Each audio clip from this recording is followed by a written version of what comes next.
If you're seeking a fun and frantic way to indulge in some cooperative chaos on the Nintendo Switch 2's launch day, Survival Kids' crafting and exploration exploits should have you covered. With the first-party launch lineup for Nintendo Switch 2 looking light aside from Mario Kart World and Nintendo Switch 2 Welcome Tour, the responsibility to make playing the new hybrid on day one exciting also falls to third-party developers. Enter Survival Kids, an unabashedly family-orientated co-op experience from Konami that surprisingly doesn't go big on survival aspects, at least in a traditional hardcore sense. Rather, it's exactly the kind of isometric, all-ages adventure you'd expect from a game with an art style and vibe this colourful. Is it the most revolutionary way to explore, plunder and craft with friends? Definitely not, but it is a good way to pull your hair out either online or locally with a buddy or two, and potentially a great showcase of the new console's game chat feature. Despite the clear emphasis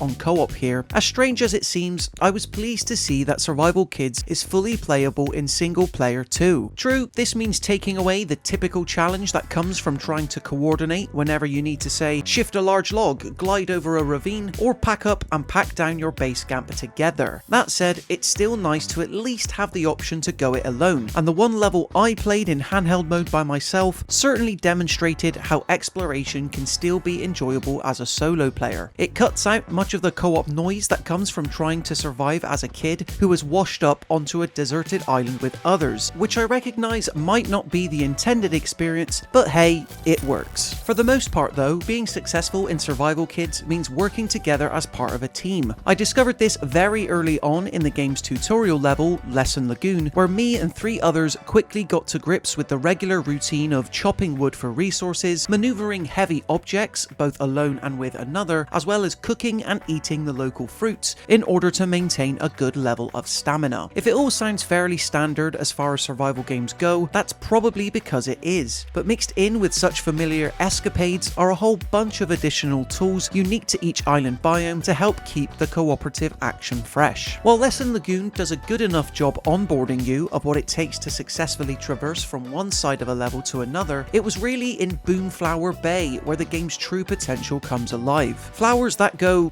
you guessed it, boom, play a big role in this stage, with plenty of walls that need exploding peppered in to reveal new pathways and fires that can only be lit from afar. Both problems had me scratching my head in ways I previously didn't have to, with solutions that eventually made sense based on the tools I had available to me. My hope is that such item-based puzzles grow to become much deeper and more complex the more levels roll on, especially since Konami explained that the difficulty of them won't change too much based on whether you're playing alone or in multiplayer. Environmental puzzles are situated absolutely everywhere in Survival Kids, and completing most of them are necessary to locate and unearth all the essential components required to build the raft that will end the level and lead to the next. I was initially worried that Survival Kids segmenting its island into specific biomes as opposed to one continuous map would make exploring and crafting less fun an endeavour, when actually it's allowed Konami to sprinkle in all kinds of extra challenges. Beating a level with friends in the quickest time possible results in a higher star rating, for instance, while totally optional collectible treasures and glyphs need to be found to achieve that highly coveted 100% rating and even unlock new looks for your custom created character. The intention with Survival Kids is clearly to appeal to a wide audience, creating scenarios in which parents and kids or close friends can roam around together and enjoy bite-sized doses of survival fun. However, once you've achieved a 3-star rating for each level, I do worry, aside from collectibles and glyphs, what about the game will keep people coming back for more? Because while the 2 stages I played as part of the demo lasted a good 30 or so minutes, once you know the solutions, I can easily see them able to be beaten in half that time. Probably even less when playing alone when there is no squabbling. Fortunately, forever accompanying you along the way are the quirky British overtones of comedian Marcus Brigstock, who does a lot to add some much needed narrative texture to all your survival console-led antics. Take nothing but memories, my old granddad used to say.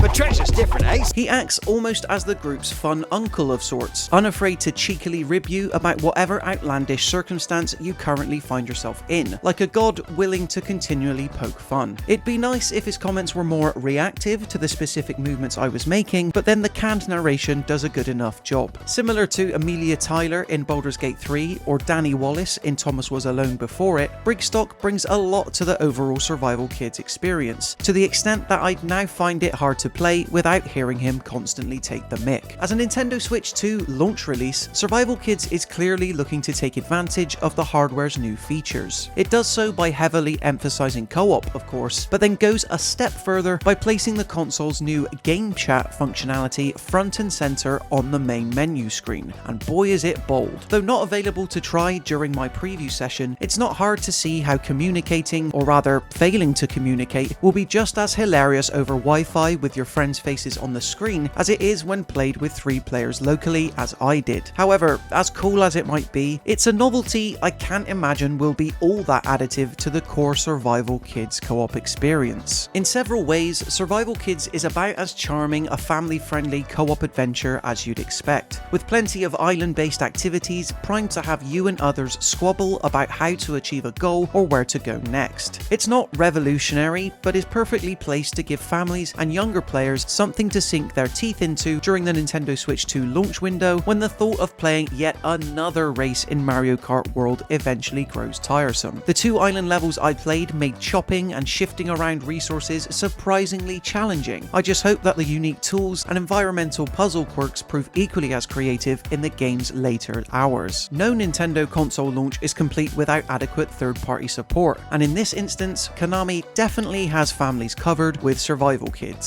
So that just about does it for my preview thoughts on Survival Kids. Will you be picking this one up? Let us know in the comments section below. And why not subscribe to the All Out Gaming YouTube channel to stay up to date with even more videos like this. Until next time, thank you so much for watching, and I'll see you in the next one.